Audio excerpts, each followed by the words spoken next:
"Where were you last night, Vincent?" I asked, watching my husband of 23 years fumble with his gym bag at the kitchen counter. "I told you, Karen. I had to stay late with a client. She needed extra help with her flexibility training," Vincent replied, not meeting my eyes as he grabbed his protein shake. Something about the way he said flexibility training made my stomach turn. At 47, I wasn't naive about the world, and after working in human resources for Bright Rise Systems for 15 years, I could spot a lie from across a conference room. My husband's tells were becoming as obvious as a neon sign. The way he avoided eye contact, the nervous clearing of his throat, and most tellingly, the faint scent of vanilla perfume that definitely wasn't mine clinging to his workout clothes. "That's 3 nights this week, Vince. Business must be booming at Sundale Fitness," I said, stirring my coffee with deliberate calm.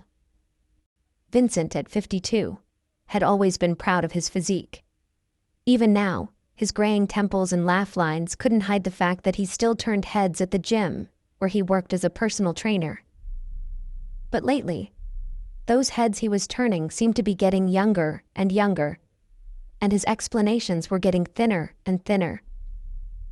"You know how it is. Summer's coming. Everyone wants to get in shape," he said, kissing my forehead in that perfunctory way that had replaced real affection years ago. "Besides, the extra money will help with the house payments." I watched him leave through the kitchen window, his pickup truck rumbling to life in our driveway in Phoenix, Arizona. The desert sun was already blazing at 8 in the morning, promising another scorching day.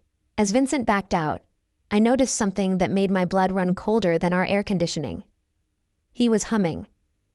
Vincent never hummed unless he was genuinely happy about something, and it sure wasn't because of our morning conversation.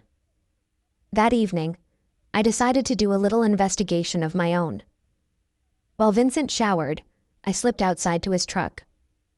The summer heat still radiated from the metal, making me squint as I opened the driver's side door. The interior smelled like his cologne mixed with something sweeter, more feminine. I ran my hands under the seats, checking the glove compartment, looking for anything that might confirm my growing suspicions. That's when my fingers closed around something small and tube-shaped wedged under the driver's seat. I pulled it out and stared at it in the dim light from the garage. Personal lubricant. The expensive kind. The kind Vincent and I definitely didn't use anymore, since our intimate life had become as dry as the Arizona landscape around us. My hands trembled slightly as I held the evidence of what I already knew in my heart. I sat in my car in the garage for several minutes, staring at the tube in my hands. 23 years of marriage, and this is what it had come to. I thought about all the signs I had ignored. The new clothes, the sudden interest in protein supplements that promised to boost energy and vitality, the way he started doing extra laundry and taking longer showers. Vincent had always been charming. That's what attracted me to him when we met at a community college fitness class in 2001. I was 24, fresh out of my human resources degree program, and he was 29, already working as a trainer with dreams of opening his own gym someday. He had this way of making everyone feel like they were the most important person in the room, whether he was helping an elderly woman learn to use the elliptical or teaching a nervous teenager how to lift weights properly. Back then, I loved that quality about him. I loved watching him light up when he talked about helping people transform their bodies and their confidence. We got married 2 years later in a small ceremony at a resort in Sedona, surrounded by red rocks and big dreams. For years, we talked about having children, maybe buying a bigger house, possibly even that gym he always wanted. But somewhere along the way, those dreams faded. The gym never materialized because Vincent could never save enough money or commit to a business plan. The children never came because we could never agree on timing.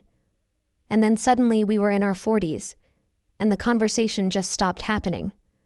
The bigger house remained a fantasy, as we struggled with the mortgage on our modest 3-bedroom ranch in a decent neighborhood near Camelback Mountain. I started to notice changes about 6 months ago. Vincent began working later and taking on more clients, which should have been good news for our finances.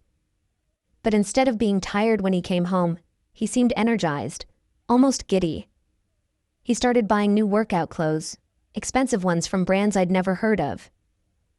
He upgraded his phone and became protective of it, taking it with him to the bathroom and keeping it face down during dinner. Then there were the mysterious phone calls that he would step outside to take, claiming they were from clients with scheduling questions.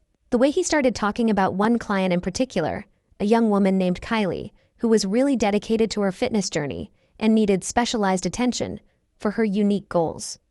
I had never been the jealous type. In our early years, I was secure in our relationship and proud that other women found my husband attractive. But this felt different. This felt like he was slipping away from me, one late-night training session at a time. The worst part was how he tried to make me feel crazy for noticing. When I asked about the perfume smell, he said it was from cleaning products at the gym. When I mentioned his new clothes, he claimed his old ones were getting worn out. When I questioned the late nights, he acted like I was being controlling and unsupportive of his career. But now I had proof. Hard, tangible evidence that my instincts were right. I slipped the tube into my pocket and went back inside, my mind racing with possibilities. I could confront him directly, but I knew Vincent well enough to know he would deny everything and probably get angry at me for snooping through his truck.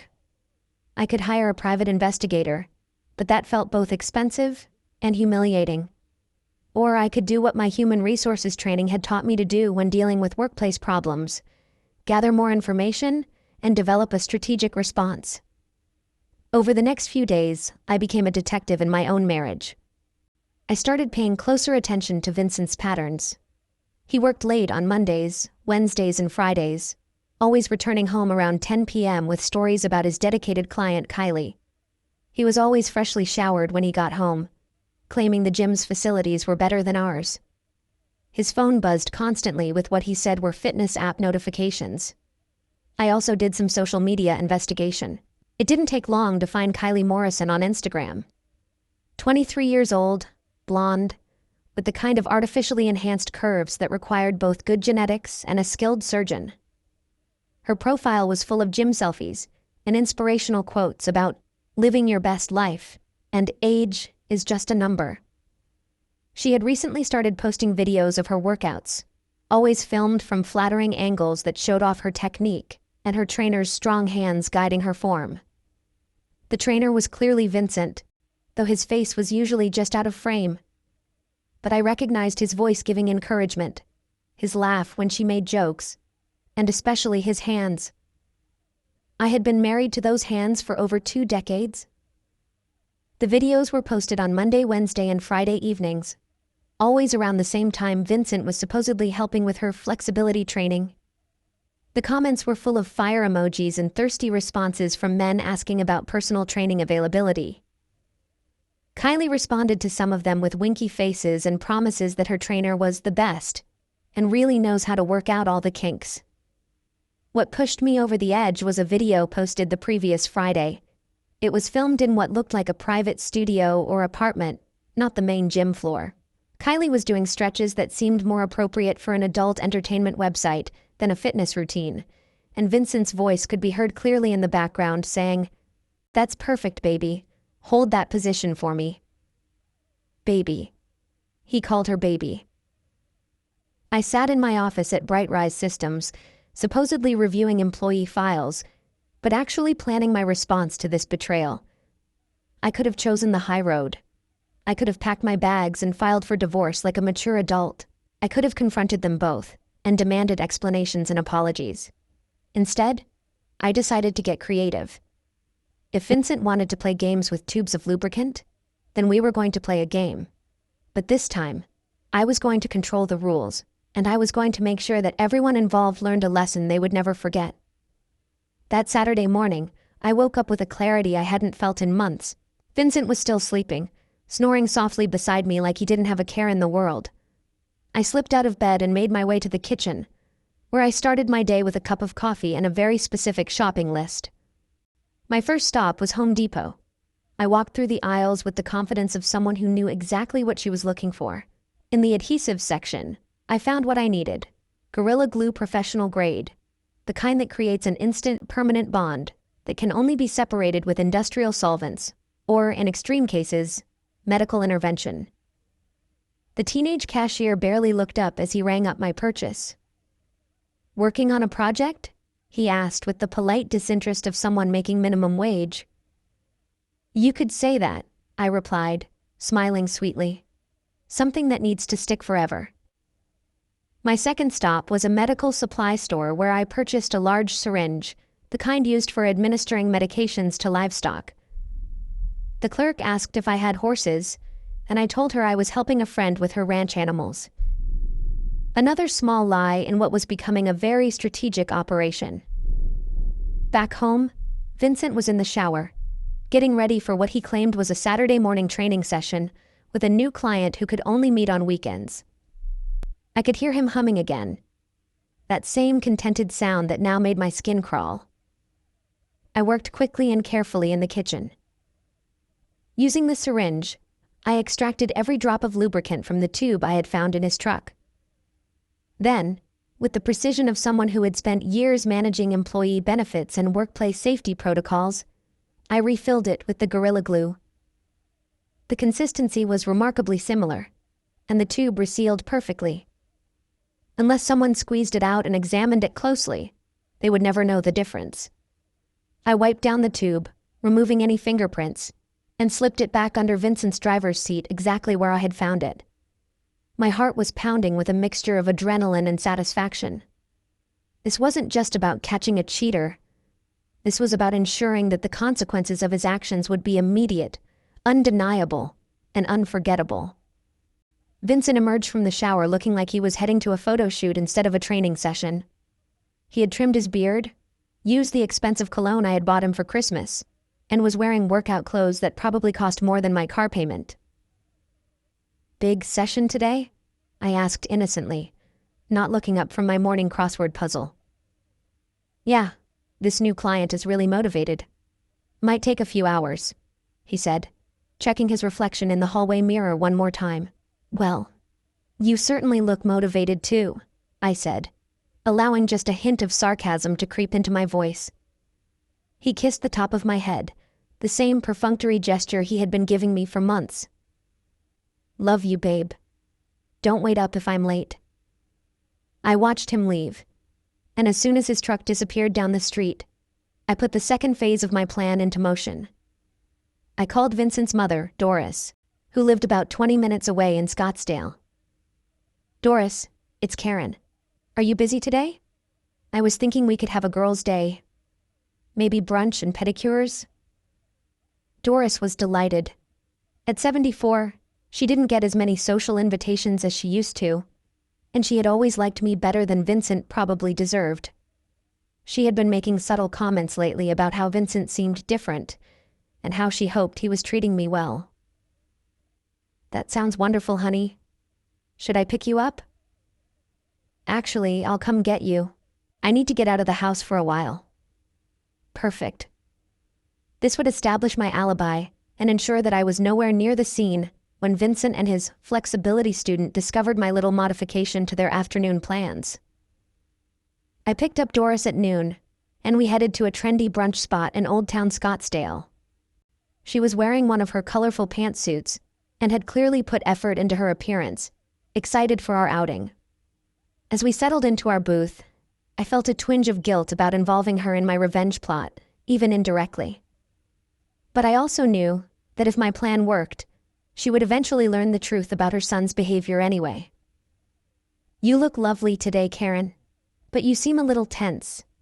Is everything all right with you and Vincent?" Doris asked, studying me over her reading glasses as she perused the menu. "Oh, you know how it is. Marriage has its ups and downs," I said, taking a sip of my mimosa. "Vincent's been working a lot lately. Lots of new clients who need extra attention." Doris said, and something in her tone made me look up. "He's always been popular with the ladies, even as a boy. Sometimes I worry that he inherited too much of his father's charm and not enough of his sense." This was the most direct Doris had ever been about Vincent's character flaws, and it surprised me. I had always assumed she was blind to her son's faults the way most mothers are. "Has he said anything to you about his work lately?" I asked carefully. He mentioned some young woman who's been taking up a lot of his time. Said she was very dedicated but needed specialized training. Doris paused, then added with a knowing look. I have been around long enough to know what specialized training usually means when it comes to pretty young women and men going through midlife crises. I nearly choked on my mimosa. Doris. Oh, honey, I'm not blind.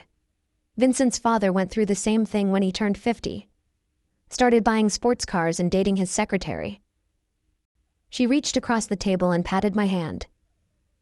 The difference is, you're not the kind of woman who will put up with that nonsense, and Vincent's not smart enough to realize what he's about to lose. We spent the next 2 hours talking about everything, except Vincent's infidelity. Though it hung in the air between us like desert heat. Doris told me stories about her late husband's indiscretions, and how she had handled them with a combination of dignity and strategic revenge that impressed me more than I cared to admit. The key, she said, as we walked to the nail salon, is to make sure the punishment fits the crime and that they learn something from it. Men like Vincent and his father think they're so clever, but they're really just predictable. At 3 p.m., as we were having our toenails painted in matching shades of coral pink, my phone buzzed with a text from Vincent. Session running long. Probably won't be home until late. Don't wait up. I showed the message to Doris, who rolled her eyes. Right on schedule, she said. His father used to send me the exact same kinds of messages. I felt a strange sense of calm wash over me as I stared at my phone. By now, Vincent and Kylie were probably well into their flexibility training session. I imagined them in whatever private location they had been using for their encounters, thinking they were so clever and discreet. I pictured Vincent reaching for his special lubricant, confident in his routine, completely unaware that his wife had turned his tool of infidelity into an instrument of justice. You know what, Doris? I said, settling back in my pedicure chair. I think today is going to be a very good day. She smiled at me with the satisfaction of a woman who had seen this story before and knew exactly how it was going to end. By 4 p.m., Doris and I were browsing through an antique shop in Old Town, admiring vintage jewelry and sharing stories about our younger days. The afternoon was proceeding exactly as I had planned. A perfect alibi filled with receipts, witnesses, and timestamps that would prove I was nowhere near the scene of what I hoped was about to unfold. My phone buzzed again. This time it wasn't a text from Vincent, but a notification from the neighborhood app that someone in my area was reporting unusual emergency vehicle activity. I felt my pulse quicken, but I kept my expression neutral as I continued examining a vintage bracelet. Oh my, Doris said, looking at her own phone. My neighbor is posting about fire trucks in your neighborhood. I hope everything's all right. Fire trucks? I asked, putting just the right amount of concern in my voice. I hope none of our neighbors are having an emergency. We finished our shopping and I drove Doris home, keeping the conversation light and avoiding the urge to check my phone constantly. When I finally dropped her off at her house, she squeezed my hand before getting out of the car. Whatever happens next, dear, remember that you deserve better than what you've been getting. And sometimes, the universe has a way of making sure people get exactly what they deserve. The drive back to my neighborhood felt both eternal and too short. As I turned onto my street, I could see a small crowd of neighbors gathered on the sidewalk, many holding their phones and talking in excited whispers. The emergency vehicles were gone, but the air of scandal remained. I parked in my driveway and walked over to my neighbor Janet, who was practically vibrating with excitement. Karen, you just missed all the drama. The fire department had to respond to that Airbnb house 3 doors down. Apparently 2 people got stuck together during, she paused dramatically, intimate activities. Stuck together? I asked, allowing my eyes to widen with genuine curiosity. Some kind of adhesive accident. The paramedics couldn't separate them, so they had to call in the fire department with special equipment. They carried them out on stretchers, still attached, covered in bedsheets. It was like something out of a movie. Another neighbor, Bob, chimed in. My wife got the whole thing on her Ring camera. They're saying it might go viral. The guy looked familiar, though. Wasn't he that trainer from the gym on 32nd Street? My heart was pounding with a mixture of satisfaction and disbelief. It had actually worked. The plan had gone better than I could have imagined. "The trainer from Sundale Fitness?" I asked innocently. "I think my husband works there. I hope it wasn't anyone we know." "Hard to tell with the bed sheets," Janet said. "But whoever it was is going to have a lot of explaining to do. The fire chief said they'd never seen anything like it. Apparently, whatever they used was industrial strength." I excused myself and went inside, my hand shaking slightly as I closed the front door behind me. In the quiet of my kitchen, I allowed myself a moment of pure, unadulterated satisfaction. Vincent had spent months thinking he was so clever, so discreet, so much smarter than his boring wife who spent her days managing employee benefits and workplace safety protocols. But he had forgotten that his boring wife was very, very good at managing situations that required attention to detail, strategic planning, and an understanding of cause and effect. My phone rang. Vincent's number appeared on the screen, and I let it go to voicemail. Then it rang again. And again. I made myself a cup of tea and settled in to wait for whatever explanation he was going to try to give me. Vincent finally came home at 8 p.m., 3 hours later than usual, walking stiffly and looking like he had been through a war zone. His hair was disheveled, his clothes were different from what he had left in that morning, and his face was flushed with what I could only describe as a combination of humiliation and barely contained panic. "Hey, babe," he said, trying to sound casual but failing spectacularly. "How was your day with my mom?" "Wonderful," I replied, not looking up from my book. "We had brunch, got pedicures, did some shopping. Very relaxing. How was your training session?" I watched him struggle with how much to tell me. His jaw worked silently for several moments before he settled on, "It was challenging. Had to cut it short because of an emergency." "Oh no, what kind of emergency?" I asked with perfect concern. "I hope your client is okay." She'll be fine. Just a minor accident at the gym. Nothing serious." The beauty of Vincent's situation was that he couldn't tell me the truth without admitting to his affair, but he also couldn't come up with a believable lie that would explain why he looked like he had been through a medical emergency. He was trapped between his infidelity and his pride, and watching him squirm was more satisfying than I had anticipated. "That's terrible. What kind of accident?" I pressed gently. "Just equipment malfunction. The gym is handling it. Insurance and all that." He was sweating now, despite our air conditioning. "I'm going to take a shower." "Good idea," I said sweetly. "By the way, Janet mentioned there was some excitement in the neighborhood today. Fire trucks and ambulances at that Airbnb house down the street. Some kind of unusual emergency." Vincent froze halfway to the bathroom, his face going pale. "Really? Huh. Didn't hear about that. She said 2 people got stuck together somehow. Can you imagine? What are the odds of something like that happening on the same day you had an equipment malfunction at work?" The look on Vincent's face was priceless. Pure terror mixed with the dawning realization that his wife might know more than she was letting on. Over the next few days, the full scope of the disaster became clear.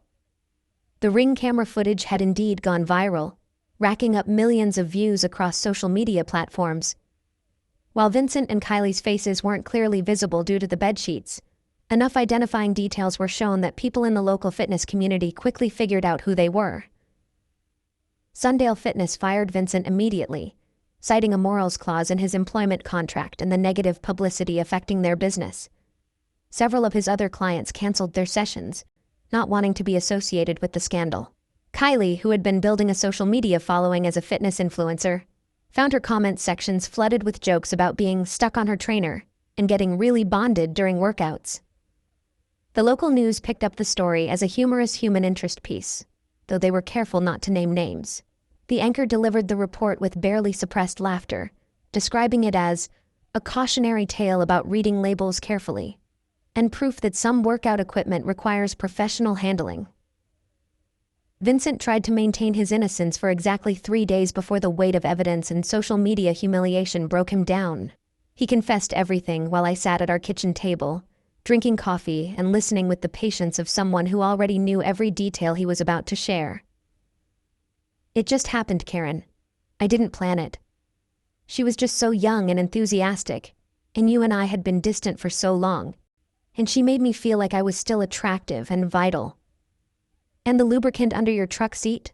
I asked calmly. His face crumpled. How long have you known? Long enough to make an informed decision about our marriage, I replied, sliding the divorce papers across the table toward him. The satisfaction of watching him realize that his betrayal had been discovered, documented, and systematically punished was worth every moment of planning I had put into this revenge. Vincent's affair, and the humiliating circumstances of its exposure, cost him far more than just his marriage. Word spread quickly through Phoenix's tight-knit fitness community, making it nearly impossible for him to find work as a personal trainer. He eventually took a job at a big box store, stocking shelves for a fraction of his previous income.